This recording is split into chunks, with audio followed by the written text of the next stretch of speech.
Then you get to your last one. Yeah.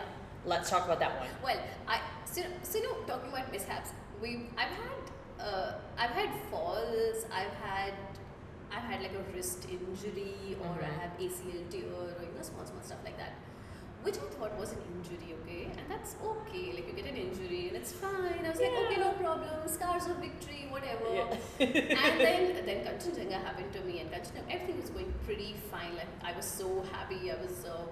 That mountain actually spent more time than Everest. I was there for 60 days. 60 days total. 2 Okay. months of my life. And the plan, how long was it supposed to take? 60 days? No, less than that, honestly. Okay. But we actually planned, so me and my group, we planned to spend more time in the base camp. Yeah, okay. So it really helps with your body. So if you haven't touched or done anything as serious as that, it's really important to just stay there. Get for 10 acclimated. days, 50 days, just let your body be. I mean, there's no point me having an oxygen tank and forcing myself up, right?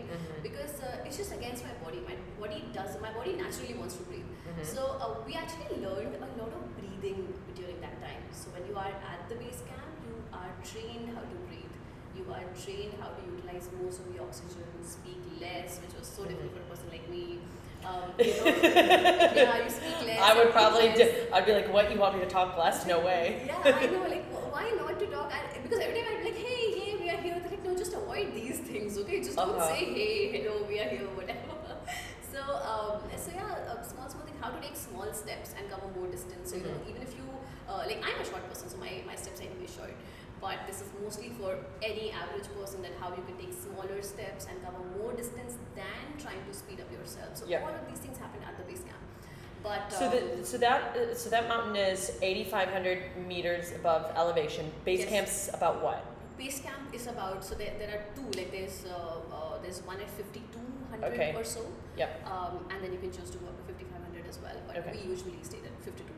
Mostly, or just wander around the area. And also, when you're in base camp, you're actually trained to go to the other side and come back. So you do that exercise every day, so that you know what your body is wanting. Because the thing is, you're here, and sometimes if the temperature is minus 38 or so centigrades, you just go up like 5 steps, you're almost dying. You come back 5 steps, you're okay.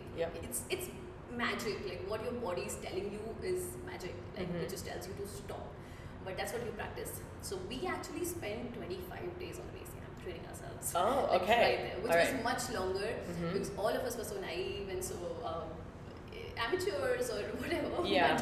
But we just wanted to make sure it was safe. a good. Yeah, you want to make sure you were safe and right before you made the trek. Yeah. But we were not a brave bunch. Like, we were not the bunch who would say, okay, no, let's just get everything goes to hell and we'll just go. We were like, no, let's just be here, and we had time. So we started on the 26th day, went up and up and up, and there was a lot of time that it took to go up again, because actually I was the only, so we were a batch of 12 people, and there were only 2 females, so I was one of them.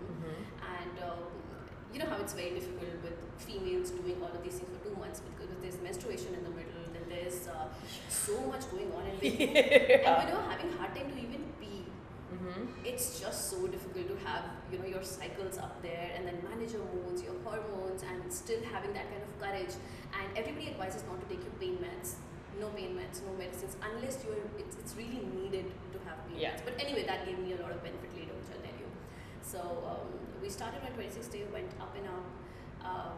I was actually, it's a story how we took 10 days to go up again after the base camp. But I was literally 300 meters away from the summit. So 300 meters technically is nothing. It's like from here to the crossroads. Right there.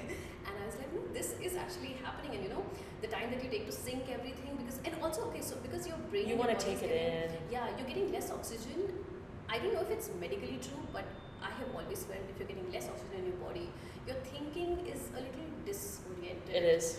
I don't know, like, you're just hallucinated is not the right word, but you're really disoriented. Like, you can't. There's a lack of there's a lack of oxygen within your entire body, which then starts bringing the disillusions. Yeah, and not necessarily hallucinogens, but the disillusions within the brain. Like, you're thinking, you're not in the best mental space basically, but you still have to keep going.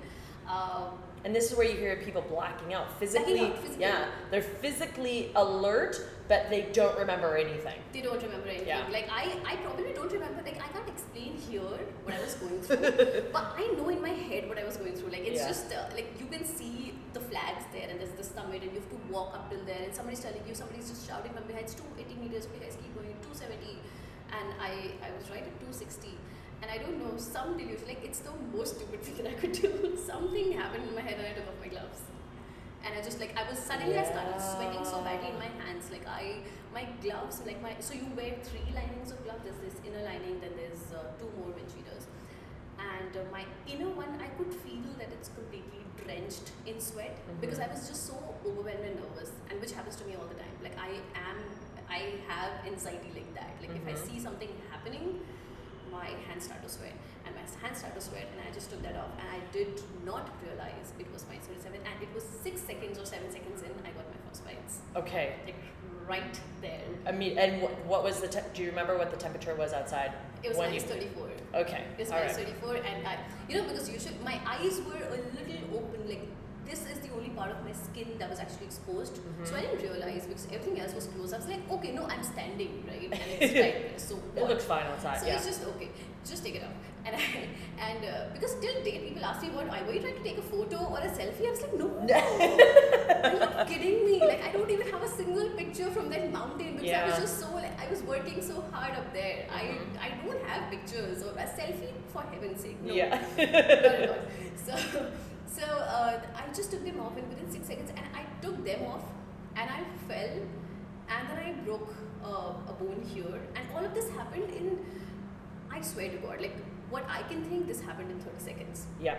And I don't have a memory, like a clear memory of what exactly happened. The only memory I had was I knew that my hands were hurting so bad, and I didn't even realize that this had happened because I was so covered in clothes, and it was really foamy up here.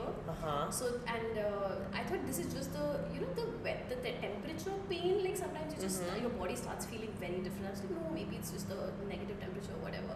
But this thing was actually just going completely blue. So you remember taking off your gloves? Yeah. Okay. And then I was sweating so hard, and I just took all 3 of them. Usually they advise you to take one by one. Maybe even if you want to just take one by one, see how your body's feeling. I took everything just together, and it was basically just a lack of oxygen, which was a mistake from my part because I practiced myself to not carry a cylinder again because I feel that personally I couldn't have carried more than 10 to 12 kg and hiked up. It's really difficult, and those 10 to 12 kgs had to be the essentials, which is my food, my first aid kit, my extra gloves, my poles, water, stuff. And you have to carry 6 to 7 liters of water at all times. At all times. So I just couldn't afford to carry. Like, there are people who do it for 25 kgs as well, and hats off, like it's incredible. But I, as a person, like I'm anyway so short, and I was so petite that time. I was like, this is just not happening. I can't go beyond this. I was like, okay, let's just try and exercise to avoid the oxygen cylinder. That was the mistake that I made. I fully accepted that because I don't know, probably if I would have had more oxygen in my body, it would have been okay because I would be thinking in a There's so many what-if scenarios that you could always bring yourself through. It's like, if I didn't do that, would that have happened? Yeah. If I would have done it up till there, then I wouldn't have bothered, right? Like I would have been like, okay, no, you can do it without the oxygen cylinder as well. I would have been one of those smart people. But it's not like that. Like it didn't work for my body. Yeah. So which is why I tell everybody that it didn't work for my body. It might work for somebody else's body, but it was just so different. And yeah, I literally like that was the scariest sight. And the only thing do you remember looking at your fingers and seeing? Yeah. Okay. Yeah, I do remember looking at my fingers and I'm seeing. And the first thought that came to my mind from whatever studies I did that naturally, I mean, they amputate your fingers or they do that. They do that. I was like, oh shit, and I could think about my parents. I was like, oh my goodness, if I tell my parents, if I go back home and this happened, the first thing I told my guide was, please don't call my parents. Yeah. And my parents don't know to date that my fingers have silicone. Okay. They know about everything else. Okay, so we won't share this with them. But they don't know that my fingers have silicone. So because that was, I was 20. I was 24 that time, 25 that time. So I was like, my parents, my father is going to turn my world upside down if I tell him this happened because it is big. Like any parent would definitely freak out. And but thankfully, my guides were super supportive and trained. So they exactly knew what to do. Okay. And I was totally taken away from the crowd that time, just airlifted from there. Yep. And then, then this thing happened, like my treatment for my fingers happened in New Delhi. Okay. So I was going down there.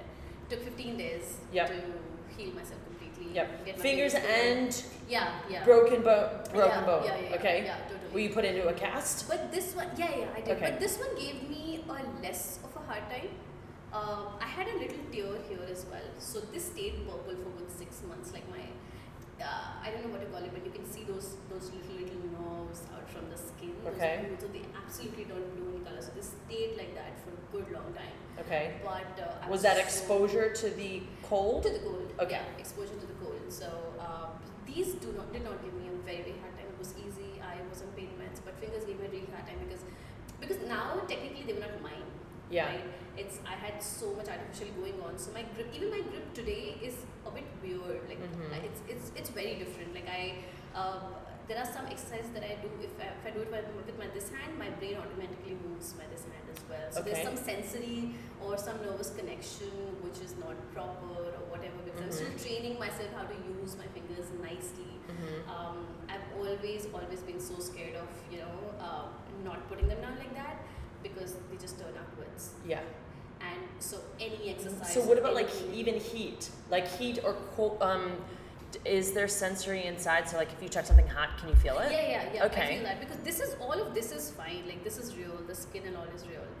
These things are not. Like it's just very jelly-like. So I could always land up putting my hands like this and just not know. Yeah. Okay. Let's not do that again. It's creepy. It's creepy. So it was a longer process in terms of rehab for your fingers than it was 7 months. Okay. 7 months. Right.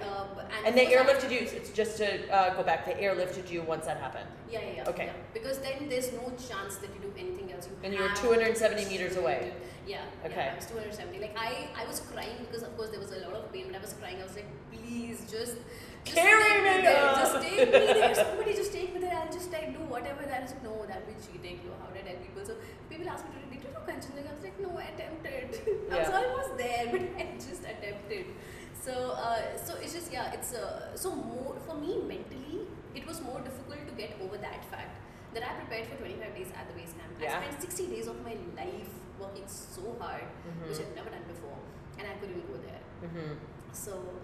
So you're like, I'm not giving up. Like I've completely, but I'm not doing this ever again. And I put my parents' feelings also into the circle. And you told yourself at this point you were never going to do a climbing. No, I was like, okay. no, I won't do it because I just want to work now. I'll go back to my work and I'll just focus on my work, my other things, and this is never going to happen because it just gave me so much mental pressure, and I wasn't happy. Like people around me were super happy. They were like, no, you know how mostly friends are. Yeah. But there's this time when you don't want to know that. Like I don't know. Like it's again very tough to explain. But there's this time when you don't want people to tell you that you're nice, you're amazing. It's okay. We didn't even go there. I was like, but that's not the point. The point is that there's so much that I put in, and there was and something happened which I don't even know of. Like I don't know how to not do that next time. So tomorrow, if I even decide to do that again, how do I not get to that state again and hurt myself or hurt other people around me?